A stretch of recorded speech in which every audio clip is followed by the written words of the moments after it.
그런 약정을 한 후에 10년 내라면 소유권 이전 등기 청구가 가능합니다. 그리고 이제 구두로 약속을 했더라도 구두 약속이 있었다는 것을 입증할 수만 있으면 청구하는 게 가능합니다.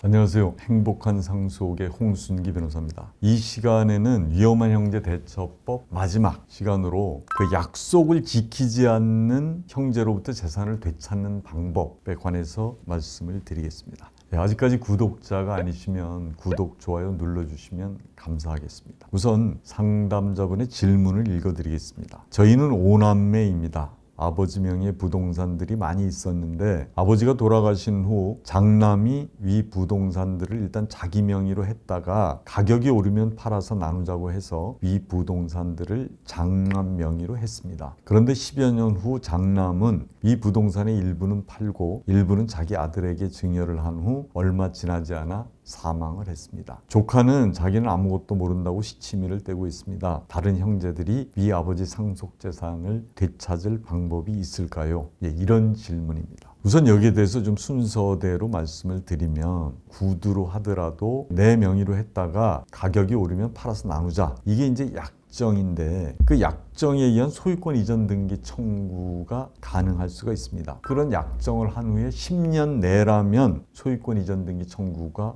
가능합니다. 그리고 이제 구두로 약속을 했더라도 구두 약속이 있었다는 것을 입증할 수만 있으면 청구하는 게 가능합니다. 근데 이제 구두로 약속을 한 경우에 그럼 이게 어떻게 입증을 할 거냐? 사실 문서로 작성돼 있으면 아무런 문제가 없는데 대부분 이제 형제들끼리니까 그냥 구두로 약속을 하는 거잖아요. 그러면은 여기서 이제 그 간접 증거들을 나중에 만약에 소송이 된다. 그럼 필요한 게 뭐냐면 통화 녹음이 있느냐. 통화에서 녹음할 때 뭐 언제까지 주기로 했는데 왜 지금까지 안 주냐. 뭐 이렇게 해서 만약에 그쪽에서 내가 주겠다. 주긴 주는데 하여간 지금 아직은 뭐 가격 문제가 그렇지 않냐 이런 게 녹음이 돼 있으면 이제 약정 내용이 거기에 나오는 거잖아요. 그 다음에 이제 그게 메시지 같은 게 있다. 카카오톡이나 또는 뭐 문자나 이메일 뭐 내가 주기로 했는데 뭐 하여간 가격 때문에 좀 기다려라 이런 게 있든지 그런 것도 없다면 이제 증인 그 내용을 아는 사람이 있을 수 있잖아요. 그러면서 뭐 형제가 아닌 제3자면 더 좋은데 형제들끼리라도 구체적으로 된다 그러면 그게 증인이 될 수 있을 거고 그게 제3자면 더 좋고요. 그 다음에 예를 들어서 뭐 돈으로 주기로 하거나 이랬을 때 일부를 이행한 게 있다. 그러면 그건 아주 결정적인 증거가 될 수 있는 거죠. 이제 그런 것도 없다. 그러면 내용 증명이라는 거를 보내보는 것도 하나의 방법입니다. 내용 증명이라는 게 이제 법률적인 효력은 사실상 없습니다. 그렇지만 상대방한테 이제 심리적인 압박은 줄 수 있잖아요. 그래서 이제 내용 증명으로 야 이거 지금 팔아서 나누기로 한 건데 빨리 팔아서 나눠라. 그리고 언제까지 막 이행해라. 예를 들어서 이렇게 내용 증명을 보냈을 때 상대방이 이제 거기다 어떻게 답변을 하느냐에 따라서 달라지기도 하고 또 하나는 그렇게 내용 증명을 보냈을 때 그게 사실이 아니라면 상대방은 야 그 말도 안 되는 소리 왜 하냐 그게 사실이 아니지 않냐 이렇게 반박도 할 수 있잖아요. 근데 예를 들어서 반박을 안 하고 있다. 그렇다면 어떻게 보면 내용 증명을 인정하는 것일 수도 있잖아요. 그래서 이건 내용 증명을 발송하는 것도 하나의 방법 중에 하나다. 근데 이제 구두로만 약속을 했을 때 이게 이제 깨지는 경우가 어떤 경우냐 하면 우리 민법 555조에 보면 구두로 하는 증여계약이 있는데 만약에 구두로 했어. 언제 주겠다고 했는데 계약자가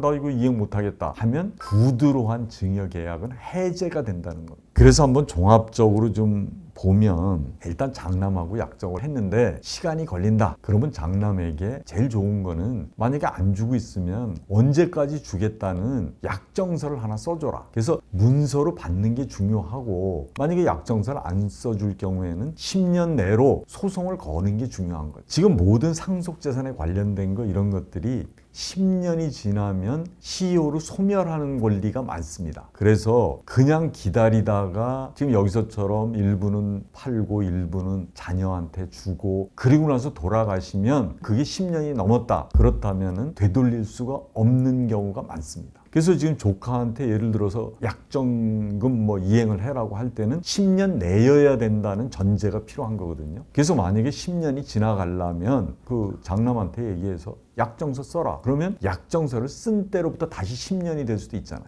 그래서 이게 중요한데 형제기 때문에 뭐 약정서를 어떻게 써달라고 하냐, 문서를 어떻게 만들어 달라고 하냐, 되게 이런 분들이 있는데 이거는 거의 문서 만들지 않고 10년이 지나면 권리 회복이 불가능한 경우도 있습니다. 그래서 그거를 오랜 기간 동안 아니면 또 평생을 후회하는 분들도 있거든요. 그렇지 않으려면 무조건 문서로 받는 게 제일 좋고, 그리고 기다리다가라고 해도 10년을 넘기지는 마라. 그때 되면 무조건 문서를 안 주면 소송을 해라. 이렇게 말씀을 드리고 싶습니다. 지금 자기 권리는 자기가 노력을 해서 권리에 대한 그 보전을 하든가 손해를 회복을 하든가 이렇게 되는 거지, 시간을 끌면 시효로 소멸될 수도 있다. 그래서 10년이란 시효가 있다는 것을 분명히 알고 계시면 좋을 것 같습니다. 이상 영상이 유익하셨다면 구독, 좋아요 부탁을 드리겠습니다. 그리고 다음 시간에는 그 부모님들이 아주 불공평하게 했을 때 그 부모님의 차별에 대처하는 방법에 관해서 말씀을 드리겠습니다. 감사합니다.